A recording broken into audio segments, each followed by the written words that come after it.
You just got a raise, a real one. Bigger paycheck, more zeros, maybe even a little celebration dinner. And for about 2 weeks, life feels different. Then something strange happens. A month later, you check your bank account and it looks exactly the same as before the raise.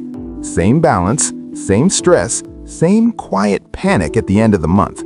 So what happened to the money? Most people believe the same thing. If I just made more money, everything would be fine.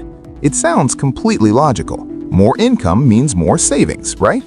But here's the uncomfortable truth.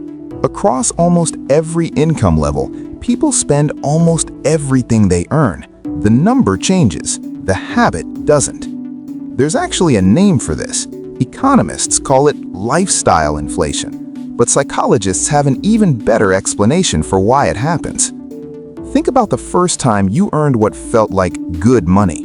Maybe it was your first real job. Suddenly, you could afford things you couldn't before. A nicer apartment, better food, a car that didn't make scary noises. And that felt great. You deserved it.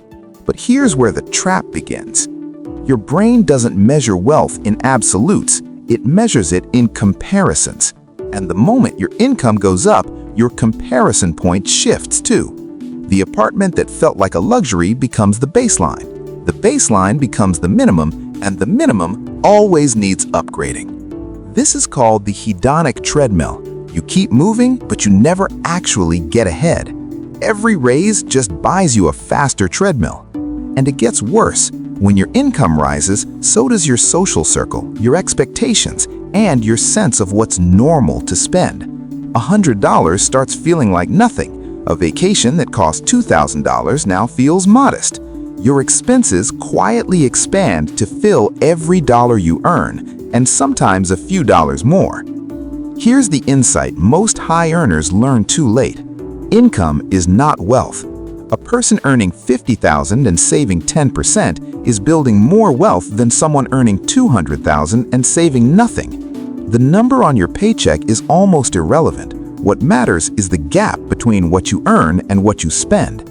Wealth isn't about how much flows in, it's about how much stays. The solution isn't complicated, but it requires one decision most people never make consciously. Every time your income increases, choose intentionally how much of that raise actually improves your lifestyle and how much goes somewhere it can grow. Even locking away just half of every raise before you ever touch it changes the entire equation. Because the goal isn't to look wealthy, the goal is to become wealthy, and those two things rarely happen at the same time. The saddest version of this story isn't the person who never earned much, it's the person who earned plenty and spent decades wondering where it all went. Your salary isn't the problem, your relationship to the next dollar is.